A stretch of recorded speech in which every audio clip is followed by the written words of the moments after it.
Hello friends, आपका स्वागत है आपके अपने चैनल पर। और आज की चर्चा हम शुरुआत करते हैं पुट कॉल रेशो से। पुट कॉल रेशो अगर आप निफ्टी की देखना चाहेंगे तो निफ्टी की पुट कॉल रेशो 0.55 पर आ गई है और बैंक निफ्टी की तो 0.521 पे आ गई है। ये दोनों रेशोज ये इंडिकेट कर रही हैं कि पुट कॉल रेशो अपने हाल फिलहाल के जो लेवल्स हैं, अगर हम पिछले 1-1.5 महीने के देखें तो अपने लोएस्ट पॉइंट पर आ गई है। और जब ये लोएस्ट पॉइंट के ऊपर पुट कॉल रेशो आती है तो जनरली बाजार ओवरसोल्ड टेरिटरी में आ जाता है। तो जनरली ऐसे केसेस के अंदर बाजार जो है एक पुल बैक की कोशिश करता है, एक पुल बैक अटेम्प्ट करता है।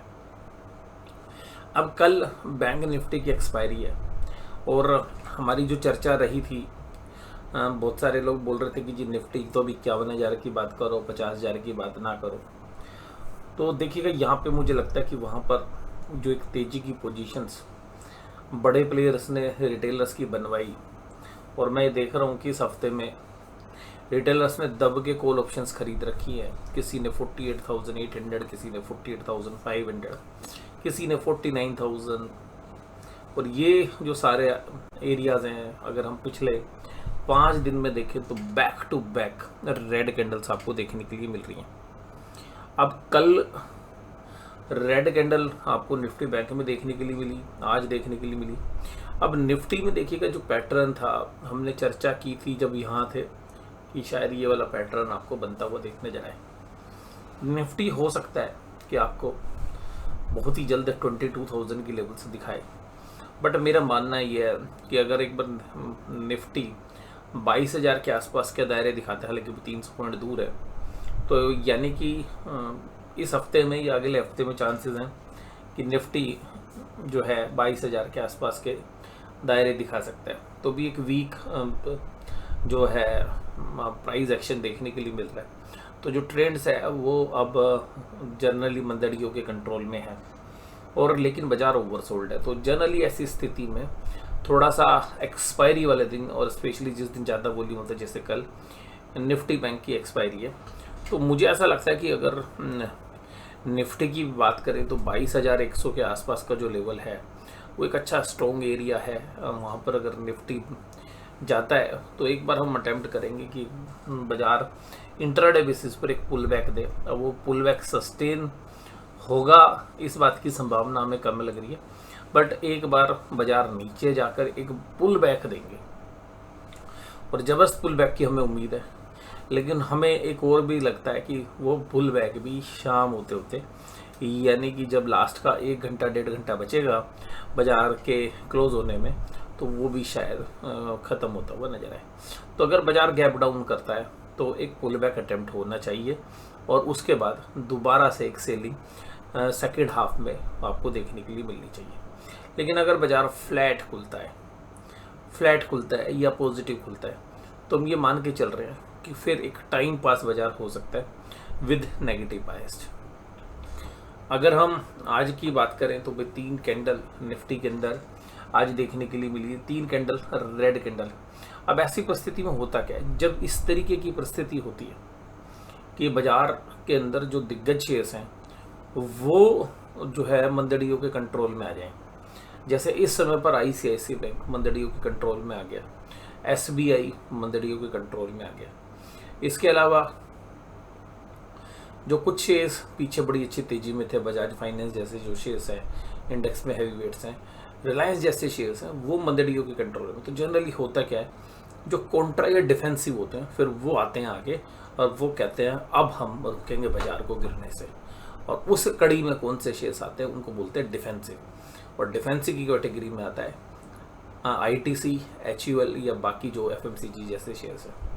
दूसरा आता है IT वाले जो शेयर्स हैं। तो आज बाजार को रोकने का, हम कहें नीचे से पुल बैक करने का जो काम हुआ, वो कमान संभाली आज FMCG में हिंदुस्तान यूनिलीवर लिमिटेड ने, यानी कि HUL ने। और दूसरा अगर हम देखें तो रिलायंस काफ़ी हद तक कमज़ोर रहा, तो TCS ने वो बाजी जो है अपने हाथ में ली। तो आज जो तेज़ी थी वो देखिएगा, जो तेज़ी के सूत्रधार थे वो HUL 20 point, TCS, Infosys, Nestle और ITC। तो क्या है, IT प्लस FMCG, पांचों शेयर्स उसी कैटेगरी में। लेकिन जो शेयर्स बाजार को लीड कर रहे थे अब वो मंदड़ियों के कंट्रोल में है। तो ये आप इसको एक कह सकते हैं कि एक इंडेक्स मैनेजमेंट के तहत एक प्रॉफिट बुकिंग हो रही है। उसमें ICICI बैंक, HDFC बैंक दोनों प्रमुख हैं तो बैंकिंग और फाइनेंशियल्स में। टाटा मोटर्स 1000 रुपये के नीचे अब ट्रेड कर रहा है। JSW स्टील में भी एक प्रॉफिट बुकिंग, और मेटल्स में एक अच्छी तेजी हमें पिछले दिनों में देखने के लिए मिली थी, और रिलायंस भी कमजोरी के साथ बंद होता हुआ नजर आया। अब हमारा आउटलुक यही है कि बाजार ओवरसोल्ड है, बाजार में एग्रेसिवली सेलिंग की पोजीशंस शायद अभी ऑप्शन चेन के हिसाब से ना बने, क्योंकि एक पुल बैक हम एंटिसिपेट कर सकते हैं, क्योंकि पुट कॉल रेशो काफ़ी नीचे की तरफ है।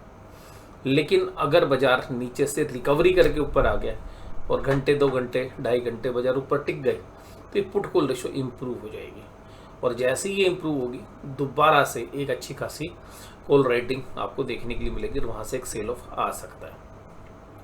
तो कुल मिला के बाजार अगर न्यूट्रल खुलते हैं, पॉजिटिव खुलते हैं, तो हमारी जो क्लोजिंग है या हम जो समझ रहे हैं बाजार या तो न्यूट्रल या जो है जो भी तेजी है उसको गवा देंगे शाम तक, तो कोई बहुत मंदी नहीं मानेंगे हम।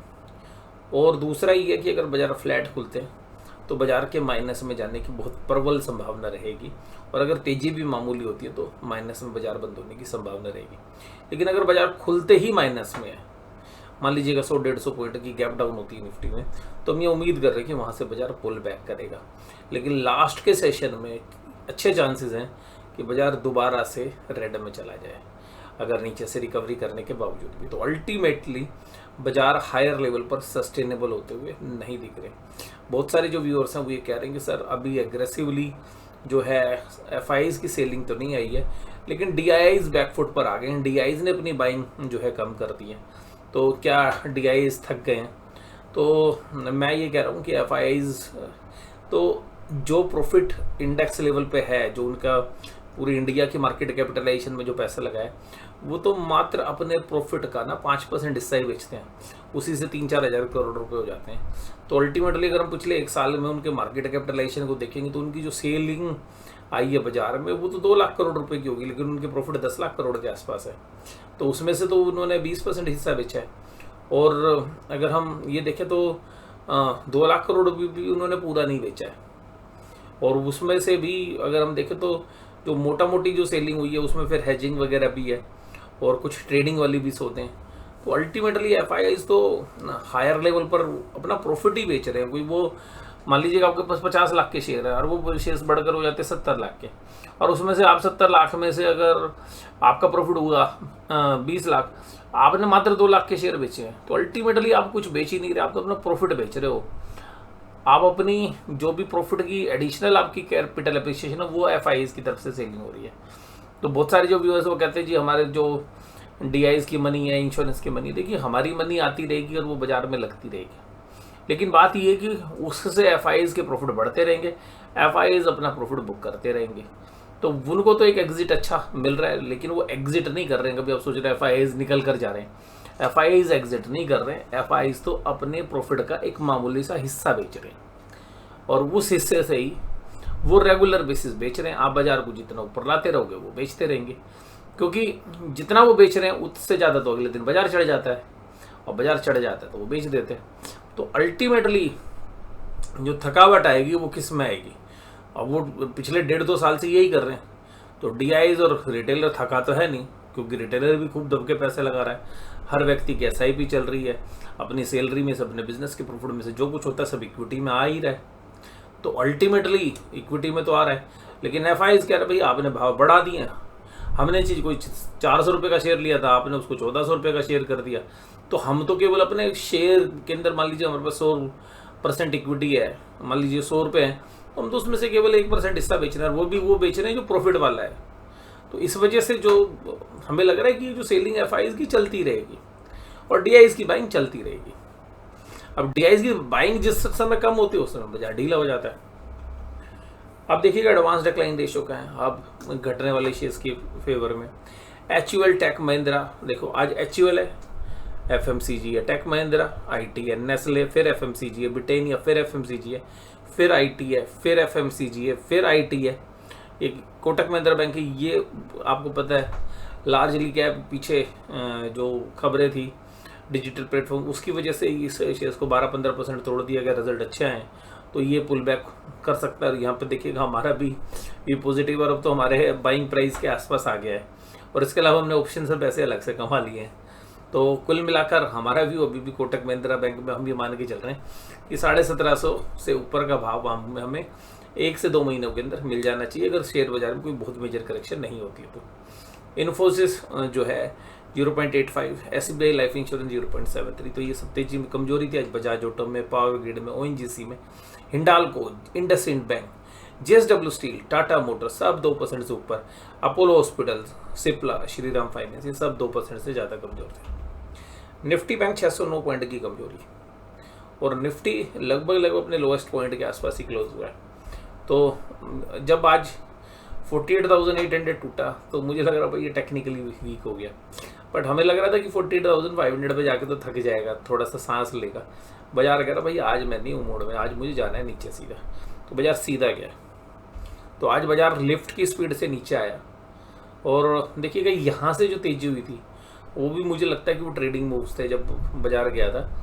और जब यूक्रेन और ईरान की जो इजराइल और ईरान की वार वाली जो सिचुएशन अराइज हुई थी, तब बाजार 47,500-600 के आसपास आए थे, और अब देखिएगा उन्हीं लेवल्स के आसपास मुझे लगता है बेस बनेगा। और अगर निफ्टी बैंक में देखें तो देखिएगा ये जो लेवल्स है ना, अब बाजार जहाँ पर है ये एक मेजर स्पोर्ट है 48,200-300 के आसपास, लेकिन हमें लगता है कि ब्रीच कर सकती है। तो मेजर जो स्पोर्ट आएगी आपको जहाँ से डेफिनेटली बाउंस आना चाहिए मेरे हिसाब से, वो है 47,500-600, और मुझे कल के लिए लग रहा है कि 47,800 अगर बाजार जाता है तो वहाँ से एक पुल बैक आएगा, और जो बाजार को 48,300 तक ले आएगा अगर बाजार में गैप डाउन होता है। अगर बाजार गैप अप होता है 48,500-600 के आसपास जाके खुलते हैं, तो मुझे लगता है कि जहाँ बाजार आज खड़े हुए हैं यहीं पर आकर थम जाएंगे या इसके नीचे चले जाएंगे। कोटक बैंक तेजी में था, बाकी सारे बैंक माइनस में ही ट्रेड कर रहे हैं। और सबसे खास बात यह है कि मेरा व्यू देखिएगा पहले भी काउंटर था और अभी भी काउंटर है। मैं PSU बैंकों में, आपको पता है जब तेजी हो रही थी तो वहाँ से जब सब लोग बड़ी तेजी की बात कर रहे थे, मैं एक ही बात कह रहा था भाई अभी PSU में कुछ नहीं है। PSU में बहुत लोग बोल रहे हैं कि अभी 20% राइज कर जाएगा, बट मुझे लगता है कि कोशिश व्यू है मेरा। अगर आपको बैंकों में ही रहना है तो मुझे लगता है कि आज की डेट में कॉन्ट्रा बाय जो है कोटक महिंद्रा बैंक है, और अभी 19-19.5 रुपये का डिविडेंड HDFC बैंक में 10 तारीख की रिकॉर्ड डेट है। तो अल्टीमेटली मुझे लग रहा है कि अगर कल 1480 के आसपास HDFC बैंक मिलेगा तो हम शायद थोड़ी सी कोशिश कर सकते हैं। लेकिन ये भी है कि हम एक और वेट एंड वॉच स्थिति करेंगे, क्योंकि हमारी ऑप्शंस में भी पोजीशंस दोनों साइड की बनी हुई हैं, मंदी की भी हैं, तेजी की भी हैं। तो फिर वहाँ पे हम अपनी उन पोजीशंस को देखते हुए ही बात करेंगे। बट इन्वेस्टर्स के एंगल से अगर हम बात करें तो 14,080 के आसपास अगर HDFC बैंक मिलता है और 19.50 पैसे का डिविडेंड मिल रहा है, तो अल्टीमेटली जो कॉस्ट आएगी वो 1460 रुपये के आसपास आएगी। तो एक बाइंग की जो है शुरुआत शायद 1480 के आसपास होती हुई आपको बाजार में नजर आए। 7 मई 2024 को आज देखिएगा 3668 करोड़ की जो है सेलिंग जो है आज FIs के द्वारा हुई, कल 2168 की थी। बात यह है कि FIs की सेलिंग नहीं बढ़ी है, DIs की कोरस्पोंडिंगली जो संबंधित बाइंग है FIs की सेलिंग के सामने वो नहीं बढ़ी है, जिसकी वजह से बाजार ऊपरी लेवल पर सस्टेन नहीं कर रहे हैं। और मुझे लग रहा है कि DIs भी अब इंतजार कर रहे हैं कि भाई ठीक है रिजल्ट के आसपास आने दो बाजार को।